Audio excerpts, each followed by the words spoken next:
We are in Bellingham, Massachusetts. It's Monday, November 25th, 2013, and this tape is part of the Bellingham Mendon Veterans Oral History Project. My name is Marjorie Turner Hollman. Our cameraman is Eric Fisher of ABMI Cable 8 TV. We are privileged to have with us today Bob Bartlett of Bellingham. Bob, could you tell us your whole name? My name is Robert, middle name Paul, last name Bartlett. And what is your hometown? Originally from Upton, Massachusetts.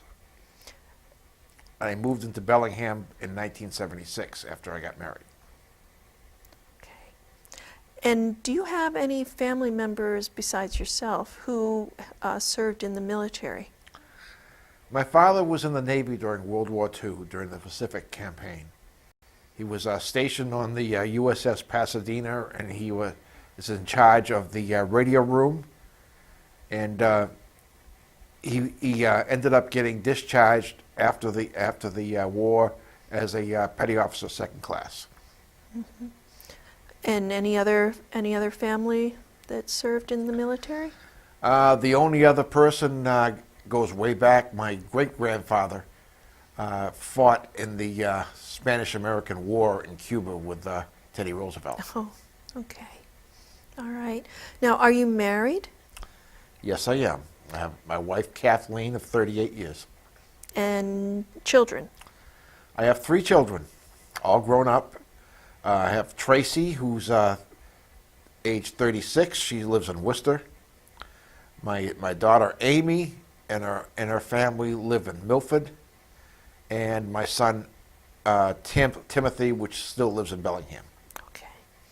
All right. And could you tell us what you were doing before you went into the service? I was going to college, University of Massachusetts in Amherst, and I was studying business, marketing. Mm-hmm. And what made you join the military? Well, if you remember during that time period of Vietnam back in 1971, they instituted the draft lottery. And they involuntarily assigned you certain dates based on your birth date. Mm-hmm. I ended up with number 21. So there was absolutely no way of my not being inducted into the service. So at that point, I wanted to join the service of my choice rather than them assigning me to the Army. Mm-hmm. So I went in and joined the Navy, and I was fortunate enough to be able to become a medical corpsman. Okay. And how old were you when you joined? I was 21. Okay. And what branch of the service did you serve in? Well, I was a medical corpsman, and I served in support of the U.S. Marine Corps for 21 years. But you weren't actually in the reserve service. Okay, but you weren't actually in the Marines. No, I was not. The Marines do not have their own medical corps, so the Navy supports the U.S. Marines with their corpsmen, their field medical corpsmen. Mm-hmm. Okay, and tell us about boot camp. Boot camp was very interesting because it was a boot camp that was held down in Memphis, Tennessee. And it was an old setup. It had World War II barracks. And I remember the pictures and the stories they used to tell us about no smoking, no open fires inside the barracks, because I showed one of that type of barracks that previously, 2 years before, had caught on fire, and it was so dry and so much of a tinder that a lot of the medical, not the medical person, but a lot of the military personnel that were in that building never made it out. Wow. And they try to stress for us not to be smoking inside the building because they showed pictures of the charred remains. Oh, gosh. And it had quite an effect. I would think so. Mm-hmm. And now you were in the reserve. Yes. So, what did that? Tell me about being in the reserve. You You didn't ever actually go to Vietnam.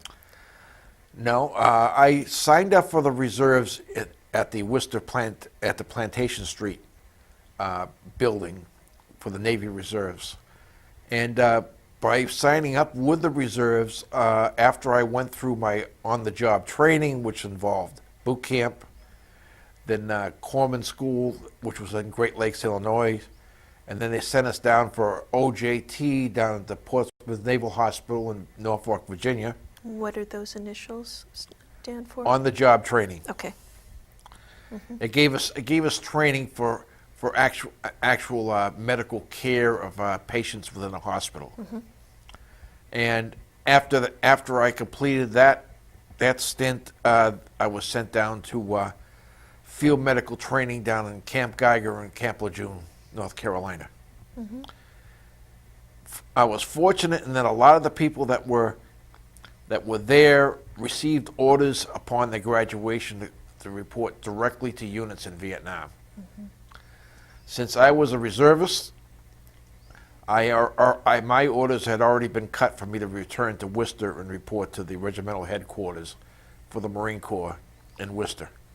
So I was able to come home and start my reserve duty at home rather than being sent to Vietnam. But then you stayed in the reserves.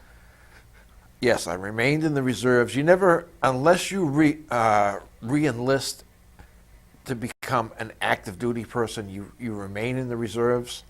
And I did receive orders, our entire unit did receive orders 2 different times to be activated and sent to Vietnam, but in both cases, they were canceled before being sent out. So we were very fortunate in that matter. But I remained in the reserves all the time that I was in the service. Okay. Now, tell me about the training that you received at 29 Palms, because that was part of your reserve training. Right. Every year we would have two weeks of military training, whether it be in mountain training, desert training, jungle training, or whatever. I had received 3 different stints of 2 weeks of training at Desert at 29 Palms. 29 Palms is the desert training facility for the Marine Corps. It's also a live fire base. Wow. So while you're going through your training, there is live fire that is happening as part of your training there. So it is quite extensive and quite hot. How hot was it? Well, the average temperature during the day would be somewhere between 135 and 150 degrees. Wow. So it is at these types of training exercises that we learned how to hydrate the bodies so that you do not go into heat stroke or heat exhaustion. And for those people who didn't listen to the training and decided that they were Mr. Macho, we had to treat them because they did go into heat stroke and heat exhaustion. Which gave you practice. Yes, it certainly did. Oh, dear. And what year was that you did the training there? That was in probably during the 90s. I'm not sure exactly what date it was, but it started probably in the late 90s and went until the mid 2000s. Okay. Now, tell me where you were deployed and for how long. Tell me about where you were deployed to. Well, when I got activated, I for the Persian Gulf, the first war. We got activated the day after Thanksgiving. Of which year? Of 2000 and... Oh, I'm sorry. I got that fouled up. 1990. Okay. 1990. And we got activated the day after Thanksgiving. We got flown down to North Carolina, and those were individual orders. They weren't a unit activation. And I got assigned to the 1st Battalion Marines, that were the reserve battalion from New England. Mm-hmm. Well, tell me about some of what you did once you were deployed. Well, once we got there, I ended up being assigned as the lead petty officer for the battalion aid station. Our primary mission while we were at Lejeune for 3 weeks was to ready all the personnel within the battalion for overseas deployment. Mm-hmm. That meant updating their health records, updating their dental exams, updating their vaccinations. Mm-hmm. That was a full-time job for 3 weeks, mm-hmm. because you basically had 500 people that you had to bring up to snuff before they went overseas. Mm-hmm. And you received every vaccination that you could ever imagine, mm-hmm. including typhoid and you name it. Mm-hmm. But once you were, and when you went overseas, where did you go? We landed in a military airport just outside of El Jabal in Saudi Arabia. When we got there, we had originally been slated to have a rear deployment area for support of the active duty personnel, but the issue that was brought up to General Boomer, who happened to be the Division 1 commanding officer of the Marine Corps, was that our battalion was one of only 2 reserve battalions out of the 4th Division that had been classified as combat ready. As soon as he heard that our battalion was coming in to Saudi Arabia, our orders immediately got changed. So that evening is when we landed, we were immediately boarded on buses, and we were on our way north to the 1st Division headquarters, which was about 50 miles south of Kuwait. Okay. And this was all because of Iraq having invaded Kuwait? Yes. Okay. Yes, it was. And his refusal to withdraw. Mm-hmm. Okay. We originally were in a stations to defend Saudi Arabia from any aggression from the Iraqis, but we were also getting staged and armed for an armed assault if he refused to withdraw from Kuwait. Mm-hmm. Okay. So we did that for about 3 weeks prior to the beginning of the air war. Mm-hmm. And how long did you actually stay in Kuwait? Kuwait itself, I did not stay very long. The Marines went in the 22nd of February, and we were back out by the end of February. The war was over. The war was over. They had stopped us from going into Iraq, and we were already on the way back to our base camp. They'd stopped from going into Baghdad? Yes. Okay. Both Marine divisions were side by side going up beside the main highway to enter into Iraq when we got stopped about a quarter of a mile from the Iraqi border. Okay. Mm-hmm. Yeah. Well, tell me about some of the living conditions in Kuwait. Well, the base camp was pretty much luxurious in that we had rows and rows of general purpose tents that we stayed in. But once we moved out of the base camp and moved towards the Kuwaiti border, this was our accommodations on a nightly basis. We had to dig holes into the ground and set up shelter halves over the holes for shelter for overnight. The reason we did this is that the winds would pick up on a daily basis, and if the lower you had your shelter half, the more likely it was going to stay intact. Mm-hmm. Otherwise, it could just blow off into the desert and you'll never see it again. Mm-hmm. And it wasn't fun digging those holes, because contrary to people's belief, it's not like the deserts of North Africa. You have loose sand for about the first 6 to 12 inches, and after that you have limestone. Really? And you used to have to use an axe and a pick in order to be able to dig the hole deep enough for your self-protection. But then you're sleeping on limestone.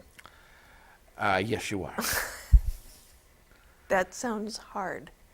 Well, you have a sleeping bag that you sleep on, that you lay out on top of it. But yes, it is hard. Okay. But a lot of people like myself would bring in what I would consider a luxury. We'd have a blow-up pillow for the head. And when you pack up, you just deflate it, put it in your Alice pack, and bring it with you. And that was heaven. Well, tell me some of the experiences that made it clear to you that you were living in a war zone. Some of the experiences. Well, one example would be just before we stepped off into the ground war, I was sent back with a bunch of my corpsmen, and this was one of our forward locations before we went into Kuwait. That was the battalion aid station that's in the center. Everyone else involved with the battalion is in holes around. You can see small specks on the left-hand horizon and the right-hand horizon. That's the rest of the Marines dug into the ground. We ended up digging ourselves into the ground once we left this location towards the actual border itself. But until then, we were under the camouflage in the tents. When we went back for resupplies, now we hadn't been resupplied with medical equipment since we had gotten there. What we had been working with is everything we had brought with us from the States, which was pretty much depleted over the course of 5 or 6 weeks. So we got sent back with our 6x trucks to go to El Jabal, where the main supply depot was. And our medical supply was also back there. And funny story. We were on the way down to El Jabal, and it was during Ramadan.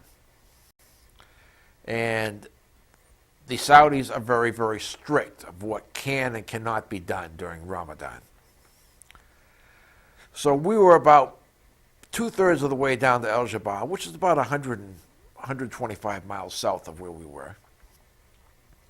And all of a sudden, we have this vehicle behind us with a light pulling us over.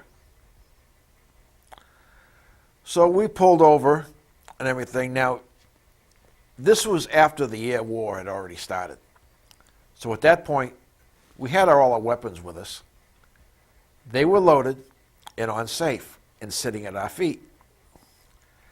Well, this religious police officer from Saudi Arabia with his partner walk up to the back of the truck. And now, Americans like their music.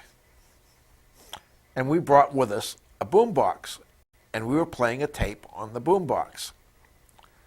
Well, they took offense to this, and they insisted that they were going to confiscate the boombox from us.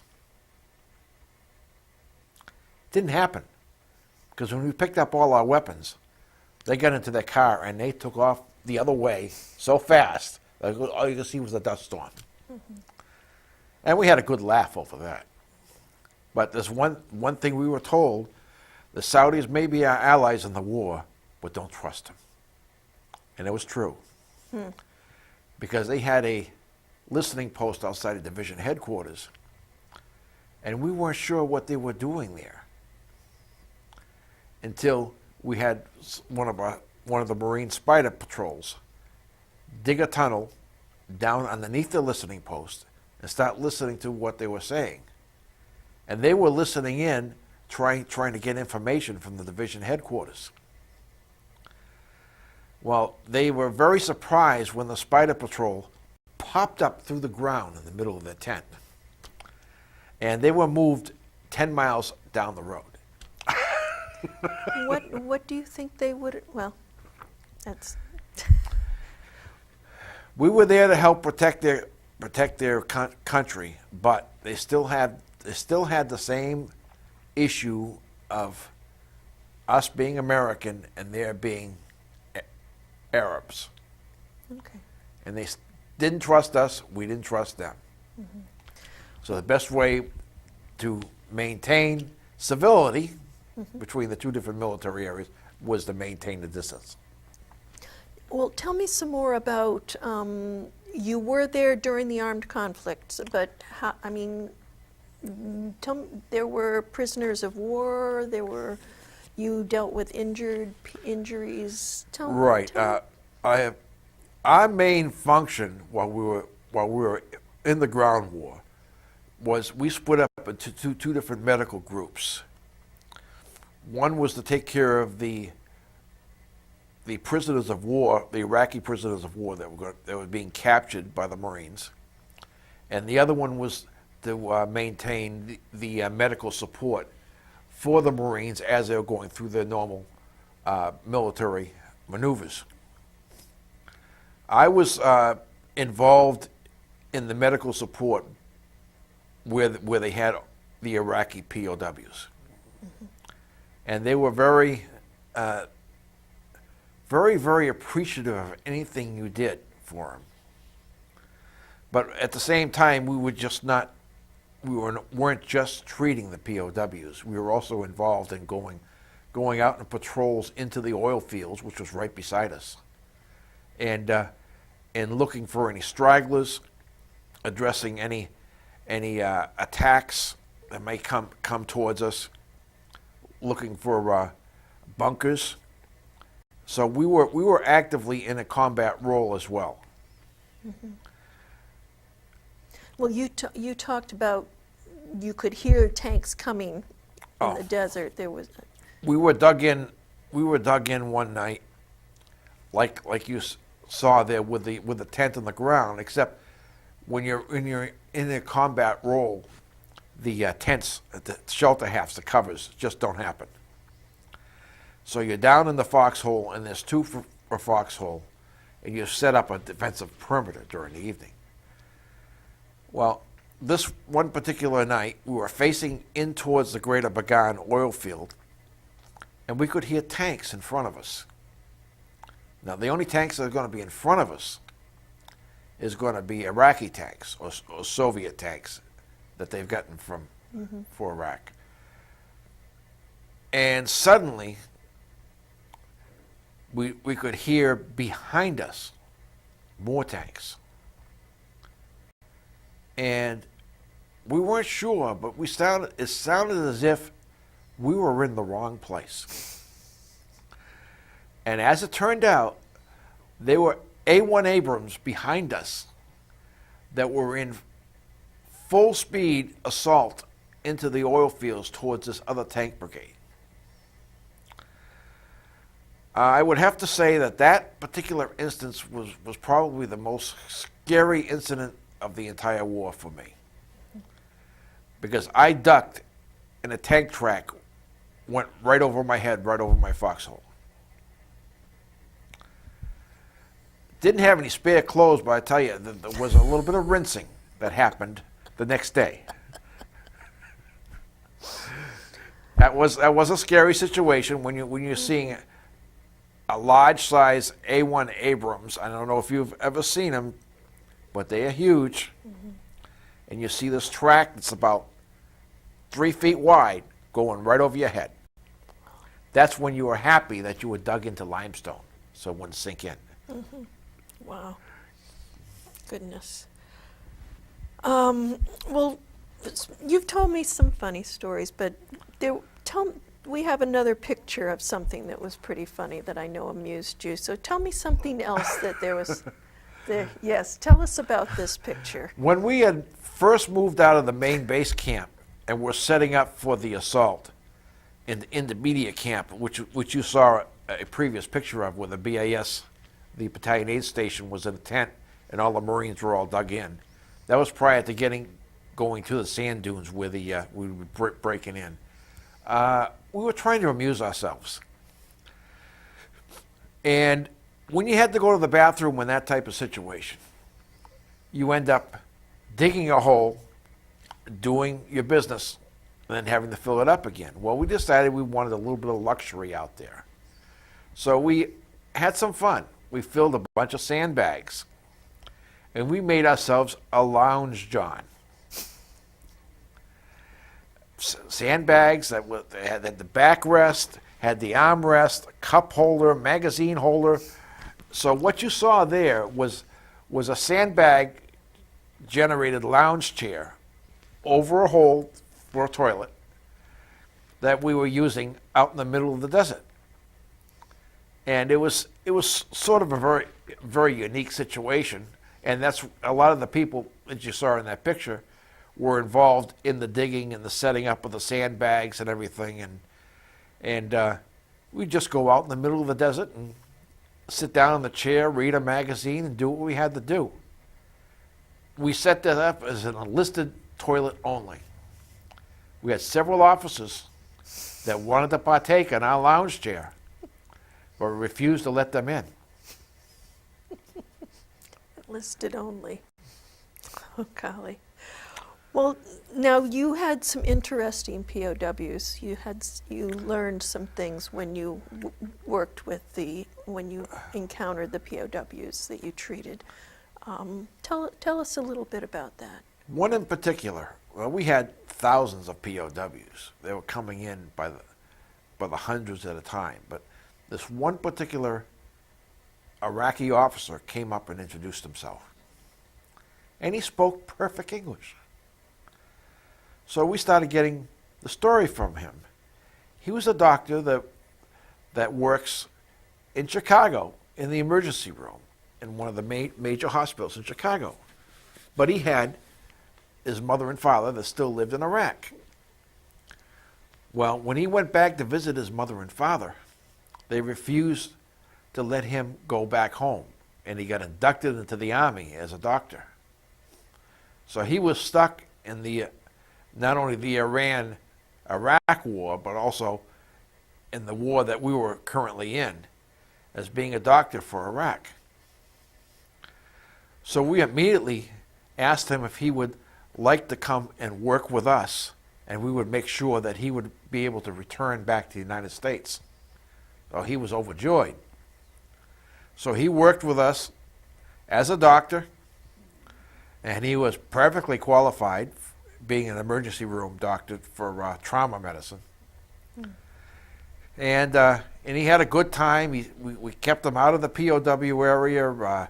Actually gave him clothes that signified that he was not a POW. And he stayed with us. We set him up.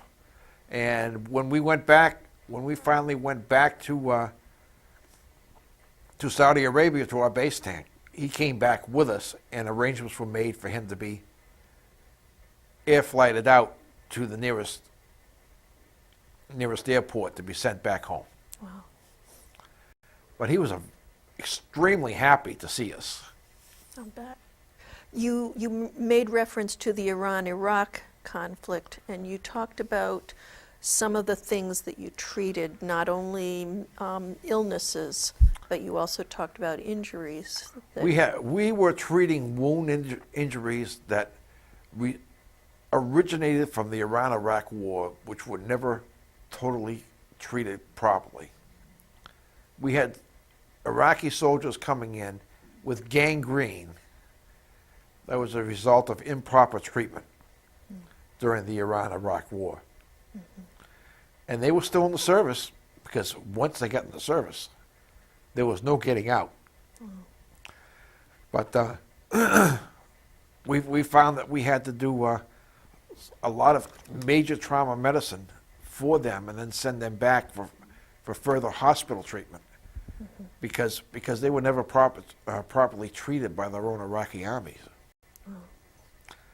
And we had about every major disease known to man from the from basically the undeveloped countries. Mm-hmm. We saw stuff there that we had only read books in, read about in books, that we had to treat them for. And it was quite an experience. You must have felt like you were being helpful. I hope we were, because a lot of the POWs were scared stiff of us, Why is that? because they were told stories by Saddam Hussein and his commanding officers that the U.S. Marine Corps was to be absolutely scared of. They were told that in order to become eligible to go to boot camp for the U.S. Marine Corps, we had to have killed one of our family members. And they thought that was terrible. And they thought for sure we were going to execute all of them. Let's be clear. This is not what the Marines require of boot camp people. No, absolutely not. Oh, good. Absolutely not. Just wanted to be clear. All right. Oh, golly. Well, can you talk about how it was for your family with you being away, deployed to... Well, my 3 daughters were in school. Well, my 2 daughters and my son were in school. One was in middle school, and the other 2 were still in elementary school. And they heard the entire gamut. Oh, Support, those There are the they 3 of are. them now. yeah. My daughter on the left, Tracy, she was in middle school, and then my son Tim, and then Amy, they were still in the elementary school at Macy School. And they were told every story that you can imagine. You know, they should be patriotic, support the troops, which was fine. But then there were the other end of the story too, where we should be ashamed that we're over there fighting a war. We have no place to being over there. And they were which way to go. Well, my wife helped us make sure that they stayed on the right track, as far as I was concerned. And they were very supportive of what I was doing, and I would try to keep in contact with them as much as I could. But once a week, I would call up using the satellite phones that they had set up at the division headquarters, and I would talk to them in the morning before they went to school, because I would be talking late in the evening, and they would be getting ready for going to school, and try to keep in contact with them until the point that I had to move out to an advanced area. Then we had to say goodbyes, and I will contact them as soon as I get back. Mm-hmm.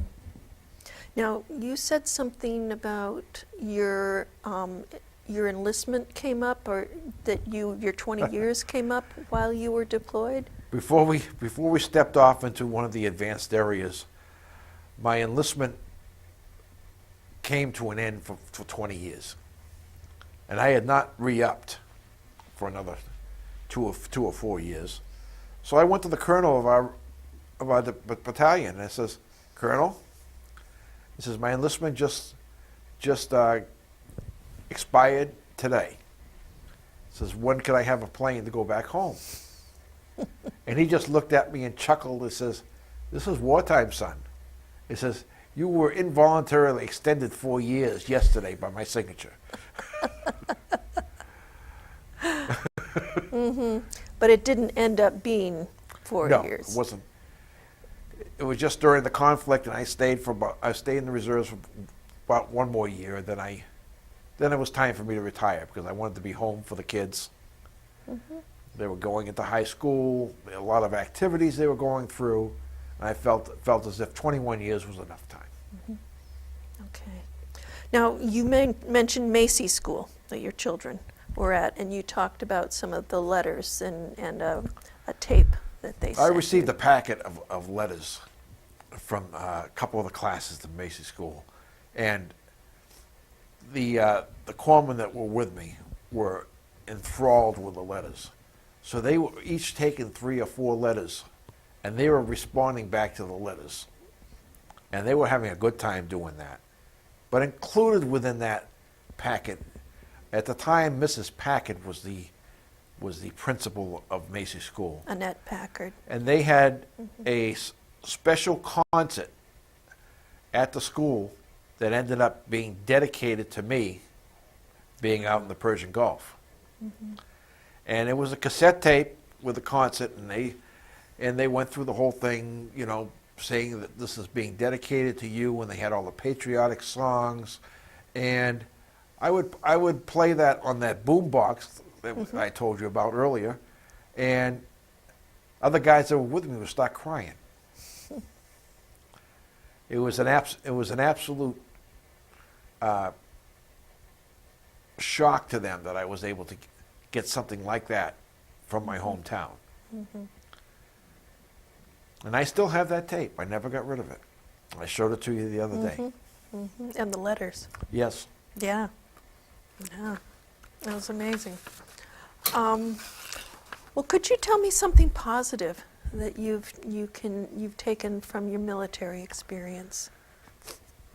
Well, one thing that I learned from my military experience is that I learned leadership, for one thing, and I've learned to be decisive and not be wishy-washy. You can't be wishy-washy in the military, especially during a combat situation. You have to evaluate the situation that you're in, make a decision, and stick to it and go to it. And how did you learn that? It's a matter of not, you know, the upper leadership doesn't have very much tolerance for any type of indecisiveness. So you learn in order to keep the upper leadership happy that you have to react in a fashion that's going to be decisive and positive, and you're going to be able to manage the people underneath you. So in that fashion, it was very positive for me because I was able to bring that home and be able to apply it to where I worked, organizations I belonged to, and it just was a positive thing for me that I brought home that way. Okay. Now, you described encountering some different customs. You talked about meeting those, the religious police, but can you talk to me a little bit about, you talked about something about the role of men and women and swimming and going to a swimming pool and what? When we came back from Kuwait, we were now in the mode that we were going to start getting the personnel ready for bringing back to going back to the United States and getting discharged. So that was our main focus after we got back to the main divisional camp, is that everyone had to have their discharge physical set up, and they had to, any type of medical issues are addressed at that point. And we worked pretty hard at doing that. So they decided that they were going to give everyone in the battalion, over the course of 2 different days, a Liberty Day. So they set up a trip to go down to El Jabal, and they had reserved the use of one of King Fahd's swimming pools. Very nice setup. There it is. Yeah. Yeah. Very nice setup. It had concession stands. It was beautiful setup. But the customs of Saudi Arabia are still the old style Arab customs. Women are not to have fun with the men. They are to be subservient. Women can go out for entertainment with other women, but not with the men. Well, being non-Arab and from the United States, we're accustomed to having women with us and having fun. So on the way down to this pool for the day, we ended up stopping by. Now there were some women Marines. They went out with us to the deployment, and they were working different positions in the rear units, whether it was a library or whatever it was they were working with. So we picked them up on the bus, and we brought them with us to the pool. And they had their bathing suits, as well as us having cutoffs and everything, and they went in swimming with us. Well, there were some Arabian workers that were at the pool serving us that were absolutely flabbergasted. How could this be? This is not supposed to happen. But it didn't stop us. As much as they complained, it just made us more, gave us more resolve to be Americans. I see. Okay. Now, was there anything else that you wanted to talk about that I haven't asked you about? Is there anything else that you wanted to add into this? I've been asked by a lot of children if I killed anyone. And that is a question I never have answered to this date. The only answer I will give them to that type of question is that if someone's going to shoot at me, I'm going to defend myself. And I leave it at that. Mm-hmm. And then they ask me, did you defend yourself? I says, yes. But I won't say anything else other than that. Mm-hmm. Because when I was out there, our TO weapon for military corpsmen is a 9mm pistol. That's useless when you got an AR-15 pointed at you, being shot at you. Those are rocket launchers, or? No, rocket launchers would be some of the old Soviet rocket launchers. Okay. But I ended up picking up an M16 along with my pistol, and I had some Laws and an A4 rocket launchers in my backpack. And going through the patrols in the oil fields, I did have to resupply myself with those rockets several times. Okay. But like I said, if they're going to shoot at me, I'm going to defend myself. Mm-hmm. Okay. Well, thank you. Thank you so much for sharing with us, Bob, and for helping your stories become part of the permanent record of the Library of Congress Veterans Oral History Project. And that concludes our interview. You're absolutely welcome.